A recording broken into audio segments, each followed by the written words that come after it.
अगर आप बैंगन की खेती करते हैं तो आज की ये जानकारी आपके लिए गेम चेंजर साबित हो सकती है। क्योंकि जैसे ही बैंगन में फूल आना शुरू होता है, दो दुश्मन खेत में एंट्री मार देते हैं, शूट बोरर, फ्रूट बोरर और साथ में खतरनाक फफूंदी रोग। और अगर आपने सही समय पर सही स्प्रे नहीं किया तो देखते देखते पूरी फसल 30 से 70% तक बर्बाद हो सकती है। लेकिन इस वीडियो को आखिर तक जरूर सुनिए, क्योंकि अंत में मैं आपको एक ऐसी टॉप टिप बताऊंगा जिससे इन कीटों की समस्या को जड़ से काफी हद तक कम किया जा सकता है और आपका खर्च भी बचेगा। जब बैंगन में फ्लावरिंग स्टेज शुरू होती है, यानी पौधे में कलियां और फूल आने लगते हैं, उसी समय सबसे पहले शूट बोरर और फ्रूट बोरर कीट सक्रिय हो जाते हैं। ये कीट दिखने में छोटी सी पतंगी के रूप में होते हैं, लेकिन इनका लार्वा यानी सुंडी असली नुकसान करती है। ये पहले कोमल टहनियों में छेद करती है, टहनी के अंदर घुसकर उसे अंदर से खा जाती है, जिस वजह से पौधे की बढ़वार रुक जाती है, ऊपर की कोपन मुरझा जाती है और टहनी सूख कर लटक जाती है। इसे ही हम शूट बोरर का अटैक कहते हैं। अगर शुरुआत में इसे नहीं रोका गया तो पौधा झाड़ीदार नहीं बन पाता और फल कम लगते हैं। इसके बाद जैसे ही फल बनना शुरू होते हैं, यही कीट फ्रूट बोरर बनकर फल में छेद कर देता है। सुंडी फल के अंदर घुस जाती है और अंदर से गूदा खाती रहती है। बाहर से आपको सिर्फ छोटा सा छेद दिखाई देगा, लेकिन अंदर पूरा फल खराब हो चुका होता है। ऐसे फल बाजार में बिक नहीं पाते, उनका वजन भी घट जाता है और किसान को सीधा नुकसान होता है। कई बार 40-50% तक फल खराब हो जाते हैं। अब बात करते हैं फफूंदी रोगों की, जो फ्लावरिंग स्टेज में ही शुरू हो जाते हैं। सबसे पहले है फ्यूजेरियम विल्ट और वर्टिसिलियम विल्ट। ये मिट्टी जनित रोग हैं। पौधे की जड़ों से अंदर प्रवेश करते हैं और अंदर की नसों को ब्लॉक कर देते हैं। पानी और पोषक तत्व ऊपर तक नहीं पहुंच पाते। परिणाम ये होता है कि पौधा अचानक मुरझाने लगता है, पत्तियां पीली पड़ जाती हैं और पूरा पौधा धीरे धीरे सूख जाता है। अगर खेत में ये रोग फैल गया तो पूरी क्यारी खाली हो सकती है। इसके अलावा फ्लावरिंग के समय फोमोप्सिस ब्लाइट और अल्टरनेरिया लीफ स्पॉट भी देखने को मिलते हैं। फोमोप्सिस में पत्तियों और तनों पर भूरे धब्बे बनते हैं। बाद में ये धब्बे बड़े होकर फल तक पहुंच जाते हैं। फल पर सड़े हुए गोल धब्बे बनते हैं, जिससे उसकी क्वालिटी खराब हो जाती है। अल्टरनेरिया में पत्तियों पर गोल गोल काले या भूरे धब्बे बनते हैं, जिनमें छल्लेदार पैटर्न दिखाई देता है। पत्तियां जल्दी सूख जाती हैं, प्रकाश संश्लेषण कम हो जाता है और फल का आकार छोटा रह जाता है। अब जब फसल फ्रूटिंग स्टेज में पहुंचती है, तब कीट और रोग दोनों और भी खतरनाक हो जाते हैं। फ्रूट बोरर और शूट बोरर लगातार फल में छेद करते रहते हैं। साथ ही फफूंदी रोगों में फ्रूट रॉट और पाउडरी मिल्ड्यू आ जाते हैं। फ्रूट रॉट में फल सड़ने लगते हैं, उन पर फफूंदी की परत दिखाई देती है। पाउडरी मिल्ड्यू में पत्तियों पर सफेद चूर्ण जैसा पाउडर दिखता है। पत्तियां मुड़ जाती हैं, सूख जाती हैं और पौधे की ताकत घट जाती है। फल का वजन कम हो जाता है और उत्पादन गिर जाता है। अब सवाल है कि इन कीटों से बचाव कैसे करें। फ्रूट बोरर और शूट बोरर के लिए आप कुछ प्रभावी कीटनाशक ले सकते हैं, जैसे emamectin benzoate 5 SG, spinosad 45 SC, chlorantraniliprole 18.5 SC, indoxacarb 14.5 SC और फ्लूबेंडियामाइड। ये दवाएं सुंडी पर बहुत प्रभावी होती हैं। इमामेक्टिन 4 ग्राम प्रति 15 लीटर पानी में, स्पिनोसाड 0.3 मिली प्रति लीटर, क्लोरेंट्रानिलिप्रोल 0.4 मिली प्रति लीटर, इंडोक्साकार्ब 1 मिली प्रति लीटर की दर से उपयोग किया जा सकता है। स्प्रे शाम के समय करना ज्यादा प्रभावी रहता है, क्योंकि उसी समय पतंगी सक्रिय होती है, और अगर ज्यादा किट हो तो मात्रा बढ़ा सकते हैं। अब फफूंदी रोगों के लिए आपको अलग अलग रोग के हिसाब से फफूंदनाशी चुननी होगी। फ्यूजेरियम और वर्टिसिलियम के लिए कार्बेंडाजिम, मेटालैक्सिल प्लस मैनकोजिब या ट्राइकोडर्मा आधारित जैव उत्पाद का उपयोग किया जा सकता है। फोमोप्सिस और अल्टरनेरिया के लिए मैनकोजिब 75 WP, क्लोरोथालोनिल, एजॉक्सीस्ट्रोबिन या डिफेनोकोनाजोल उपयोगी हैं।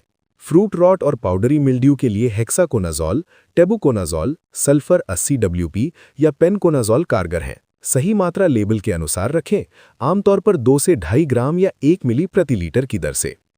अब बात करते हैं 5 बेस्ट कॉम्बिनेशन स्प्रे की, जिससे कीट और फफूंदी दोनों पर एक साथ नियंत्रण किया जा सके।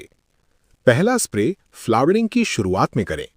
इसमें इमामेक्टिन बेंजोएट 4 ग्राम प्रति 15 लीटर प्लस मैंकोजेब 25 ग्राम प्रति 15 लीटर मिलाकर छिड़काव करें। ये सुंडी और शुरुआती फफूंदी दोनों को रोकेगा। दूसरा स्प्रे 7 दिन बाद करें।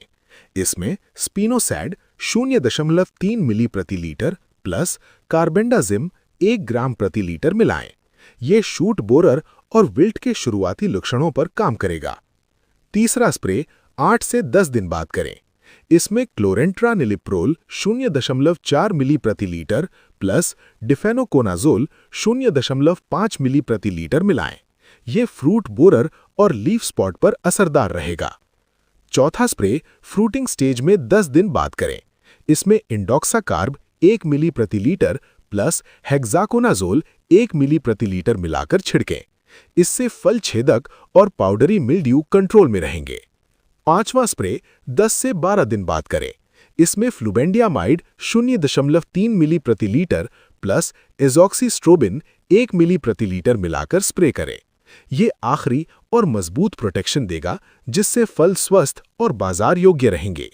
ध्यान रखें कि हर स्प्रे के बीच कम से कम 7 से 10 दिन का अंतर रखें और एक ही दवा बार बार न दोहराएं ताकि रेजिस्टेंस न बने। सुबह या शाम को स्प्रे करें। तेज धूप और बारिश से बचें। स्टिकर या स्प्रेडर मिलाने से असर और बढ़ जाता है। अब आखिर में वो टॉप टिप जो आपके खर्च को कम करेगी और कीटों को पहले ही पकड़ लेगी। खेत में फेरोमोन ट्रैप जरूर लगाएं।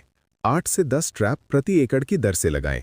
ये ट्रैप नर पतंगों को आकर्षित करके पकड़ लेते हैं। जब नर पतंगे कम होंगे तो अंडे कम होंगे और सुंडी की संख्या भी काफी घट जाएगी। इससे फ्रूट बोरर और शूट बोरर दोनों की समस्या काफी हद तक कम हो जाती है।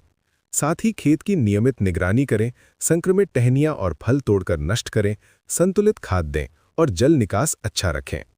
अगर आपने ये पूरा प्लान सही समय पर अपनाया तो बैंगन की फसल में नुकसान बहुत कम होगा, फल चमकदार और स्वस्थ होंगे और बाजार में अच्छी कीमत मिलेगी। सही जानकारी, सही समय और सही स्प्रे, यही सफलता की कुंजी है। और याद रखिए, सिर्फ दवा छिड़क देना ही समाधान नहीं है। सही टाइमिंग और सही निगरानी ही असली जीत दिलाती है। हर 3 से 4 दिन में खेत का चक्कर जरूर लगाएं। 10-15 पौधों को अलग अलग जगह से चुनकर ध्यान से देखें।